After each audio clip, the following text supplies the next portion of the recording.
শ্ৰদ্ধাৰ সাংবাদিক বন্ধু বান্ধৱীসকল, আজি আমি বিশ্বনাথত এটা স্বয়ংক্ৰিয় পৰীক্ষা কেন্দ্ৰ বা অট'মেটেড টেষ্টিং ষ্টেচন এটাৰ শুভ উদ্বোধন কৰিছোঁ।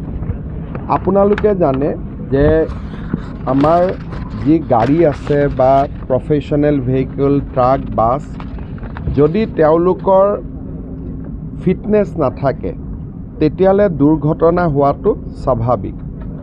এখন প্ৰফেশ্যনেল ভেহিকল তেওঁলোকে 8 বছৰত 2বাৰ টেষ্ট কৰিব লাগে, ফিটনেছ চাৰ্টিফিকেট ল'ব লাগে, আৰু ব্যক্তিগত যান বাহনে 15 বছৰৰ পিছত এবাৰ ফিটনেছ কৰোৱাব লাগে। ইমান দিন অসমত আমাৰ এনফৰ্চমেণ্ট ইনস্পেক্টৰসকলে তেওঁলোকে মেনুৱেলি বিশেষকৈ অকণমান যিটো নট বল্টটো ঠিক আছেনে নাই, ষ্টেৰিং ঠিক আছেনে নাই, ব্ৰেকডালে কাম কৰিছেনে নাই, এই এটা সামান্য পৰিদৰ্শন কৰিয়ে ফিটনেছ চাৰ্টিফিকেট দিছিলে। তাৰ ফলত ক'ৰবাত ভুল থাকি গৈছিল, ক'ৰবাত ভুল নাথাকিছিলে। আমি ৰাজ্যত দুৰ্ঘটনা ৰোধৰ বাবে লোৱা প্ৰচেষ্টাৰ অংগ হিচাপে বিশ্বনাথ চাৰিআলিত আজি আমি এটা অট'মেটিক টেষ্টিং চেণ্টাৰ আৰম্ভ কৰিছোঁ। এই বিশ্বনাথ চাৰিআলিৰ অট'মেটিক টেষ্টিং চেণ্টাৰ লগতে আমি যোৰহাট, ডিব্ৰুগড়, উত্তৰ শালমাৰা এই 3টা স্থানতো আমি একোটা টেষ্টিং চেণ্টাৰ কৰিম। গুৱাহাটীতো আমি এটা টেষ্টিং চেণ্টাৰ কৰিম, ISBTত কাম চলি আছে। ৰঙিয়া আৰু শিলচৰত এটা আমাৰ পুৰণা টেষ্টিং চেণ্টাৰ আছিলে। এই গোটেই টেষ্টিং চেণ্টাৰকেইটা হৈ গ'লে আমি নিকটৱৰ্তী জিলাসমূহক ইয়াতে টেষ্টিং কৰিব ক'ম। যেনেকৈ বিশ্বনাথৰ এই চেণ্টাৰটোত লখিমপুৰ, বিশ্বনাথ, তেজপুৰ জিলাৰ গোটেই ভেহিকেলসমূহে আহি পৰীক্ষা কৰিব।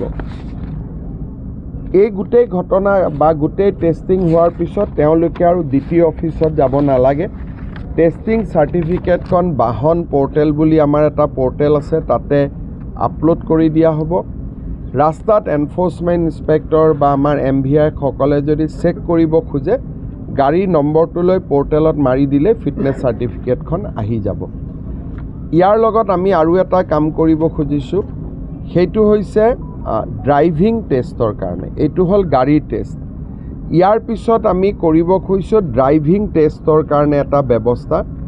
অসমৰ 126টা সমষ্টিত চৰকাৰৰ প্ৰচেষ্টাত আমি 126খন ড্ৰাইভিং স্কুল খুলিম, তাতে প্ৰশিক্ষণ ল'ব। আৰু এনেকুৱাকৈ আমি ইনফেক্ট অহা কেইদিনমানত হাউলিত এটা আৰম্ভ কৰিম। আমি ট্ৰেক বনাইছোঁ, য'ত নেকি স্কুলৰ পৰা চাৰ্টিফিকেট লৈ আহিব, ট্ৰেকত তেওঁলোকে পৰীক্ষা দিব, আৰু ট্ৰেকত পাছ কৰাৰ লগে লগে যিজনে ট্ৰেকটো চলাব তেওঁ ড্ৰাইভিং লাইচেন্স দি দিব। তাৰমানে এতিয়া আৰু DT অফিচত ফিটনেছ চাৰ্টিফিকেটৰ কাৰণেও যাব নালাগে, ড্ৰাইভিং লাইচেন্সৰ কাৰণেও যাব নালাগে। এয়া হ'ব, যেনেকৈ আপোনালোকে গম পায় যে গাড়ী আজিকালি কিনিলে ৰেজিষ্ট্ৰেশ্যন, যিখন গাড়ী আমি যিটো শ্ব'ৰুমৰ পৰা কিনো, ডিলাৰৰ পৰা কিনো, তেওঁলোকে ৰেজিষ্ট্ৰেশ্যন দিব পাৰে। এতিয়া আমাৰ ইয়াতে লাইচেন্সো আমি দিব পৰা হ'ম, ফিটনেছ চাৰ্টিফিকেটো দিব পৰা হ'ম। বাকী ট্ৰান্সপৰ্ট ডিপাৰ্টমেণ্টৰ গোটেইবোৰ সেৱা আমাৰ পৰ্টেলত উপলব্ধ। এক প্ৰকাৰ সাধাৰণ মানুহ আৰু এবছৰৰ ভিতৰত DT অফিচত যোৱাৰ প্ৰয়োজনীয়তাটোৱে নোহোৱা হৈ যাব।